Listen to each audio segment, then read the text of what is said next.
So we often hear from you that our reserves are very low, and I just wanted to ask about what's our winter reserve? How is it healthy? Is it not healthy? Could you just give us some information about that? Through you, Mr. Mayor, to Councillor Kinnick. Before this year, I would say that it was reasonable. We haven't used it since it's been established, but this year is an anomaly and everything is kind of going in the wrong direction. So it is anticipated that the whole 880,000 that is in that reserve will likely have to be used in the fiscal year of 2025. Now, going forward with the plan that we have, with the averaging of the 5 years, you're going to have the highs and lows in there. So the intent is that the years, hopefully, that we have low snow, low requirements, that any excess budget will be put into that reserve to manage the spikes going forward.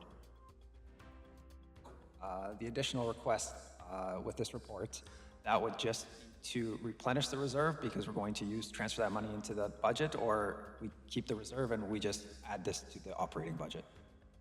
Through you, Mr. Mayor, to Councillor Kinnick, it will be going into the operating budget. And it's only when there is excess budget at the end of a fiscal year that we would put it into the reserve and start building that reserve again. Okay, thank you very much. I remember when this reserve was like at 500,000. It seems to be building up fairly healthily. Are we, are we increasing our permit fees by too much each year? I know there was a big jump all at once, and then I think it's gone up, in accordance with CPI since then, if I'm not mistaken. But it does seem like it's accumulating quite quickly.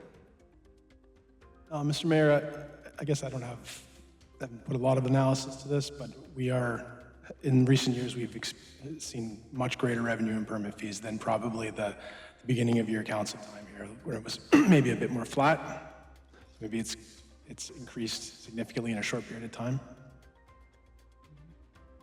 To you, Mr. Mayor, just to add to Director Emil's comments, I think it is something that staff monitor, and so we'll take that into account when we look at setting the building permit fees. I know when I first started at the city, we were in a situation where we didn't have much of a reserve, and we were looking to increase fees in order to provide some cushion. So it's something we'll continue to monitor and look at that each year when we recommend fees.